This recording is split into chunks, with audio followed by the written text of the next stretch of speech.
जय Hind. Channel on TV live web news Meerut Mitra पर आप देख रहे हैं ट्रूथ एक्स और मैं हूं आपके साथ नवेद खान। आज हम उस खबर का विश्लेषण करेंगे जिसने देश के करोड़ों छात्रों, उनके अभिभावकों और देश की राजनीति को झंझोड़ कर रख दिया है।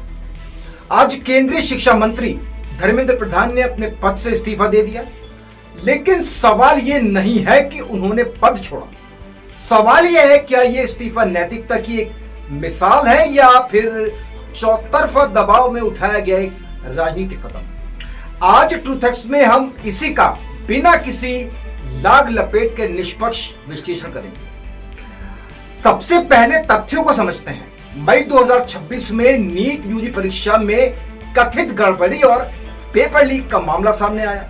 सरकार ने तुरंत संज्ञान लिया, मामले की जांच सीबीआई को सौंपी और फिर से परीक्षा भी कराई। लेकिन छात्रों और विपक्ष का गुस्सा शांत नहीं हुआ।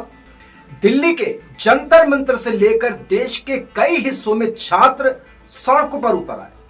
सवाल 20 लाख से ज्यादा युवाओं के भविष्य का था। धर्मेंद्र प्रधान ने अपने त्याग पत्र में लिखा है कि यह उनके व्यक्तिगत सम्मान का विषय नहीं है।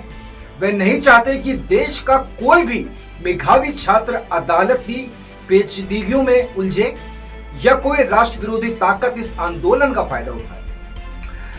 इसे अगर आप एक कोण से देखें तो यह एक मंत्री द्वारा एक नैतिक जिम्मेदारी लेने का उदाहरण है। लेकिन सिक्के का दूसरा पहलू भी है जिसे समझना चाहिए, आपके लिए बहुत जरूरी है। 12 साल के इतिहास में यह बेहद दुर्लभ है कि मौजूदा सरकार का कोई इतना वरिष्ठ मंत्री विरोध प्रदर्शनों के बाद इस्तीफा दे। पहला दबाव कॉकरोच जनता पार्टी और छात्र संगठनों द्वारा जंतर मंतर पर लगातार अनिश्चितकालीन धरना प्रदर्शन पूरे देश में छाया हुआ है। दूसरा दबाव संसद में विपक्ष का आक्रामक रुख और गतिरोध। और तीसरा दबाव आने वाले राज्यों के विधानसभा चुनाव, जहां छात्रों का गुस्सा सरकार के लिए एक बड़ा राजनीतिक नुकसान बन सकता था। यानी ये इस्तीफा सिर्फ स्वेच्छा से लिया गया फैसला नहीं था, बल्कि सरकार के सामने बनती जा रही चौतरफा घेराबंदी को खत्म करने का एक मास्टर स्ट्रोक या डैमेज कंट्रोल भी कह सकते हैं इसको। लेकिन ये पहली बार नहीं है कि देश की परीक्षा प्रणाली सवालों के घेरों में आई है। अगर हम आंकड़ों की बात करें और इतिहास पर नजर डालें तो तस्वीर और भी गंभीर नजर आती है।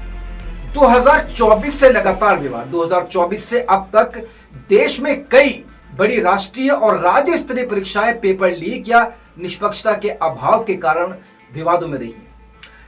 2024 के रिकॉर्ड की अगर बात करें तो NEET UG, UGC NET, UP police constable 48 lakh अभ्यर्थी, UPPSC, RO, ARO, BPSC, JSSC, CGL और बिहार सीएचओ जैसी बड़ी परीक्षाएं या तो रद्द हुई, दोबारा करानी पड़ी या सीबीआई कानूनी जांच के दायरे में आई। छात्रों के लगातार आंदोलन, यूपीपीएससी, आरओ, एआरओ का महीनों तक चला वन डे वन शिफ्ट आंदोलन या नीट यूजी पर सुप्रीम कोर्ट तक पहुंची लड़ाई, लाखों छात्र सड़कों पर उतरने को मजबूर हुए। और 2026 में फिर दोहराव, 2026 में नीट यूजी एक बार फिर कथित पेपर लीक और गड़बड़ियों के कारण राष्ट्रीय विवाद का विषय बना। सीबीआई की जांच शुरू हुई और परीक्षा दोबारा करानी पड़ी। लेकिन सबसे कड़वा सच द इंडियन एक्सप्रेस की एक विस्तृत रिपोर्ट के मुताबिक 2002 से 2025 के बीच देश में कम से कम 45 बड़ी परीक्षाएं, जिसमें 1 लाख या उससे अधिक अभ्यर्थी थे, पेपर लीक या धांधली से प्रभावित हुई। लापरवाही की इंतहा देखिए कि इतने बड़े पैमाने पर धांधली के बावजूद बहुत कम वरिष्ठ अधिकारियों पर कार्रवाई हुई और दोषियों को सजा मिलने की दर बेहद निराशाजनक रही। अब देश के सामने असली सवाल क्या है? क्या सिर्फ एक मंत्री के इस्तीफे देने से हमारे देश का एग्जाम सिस्टम पूरी तरह साफ सुथरा हो जाएगा? तो इसका जवाब है बिल्कुल नहीं।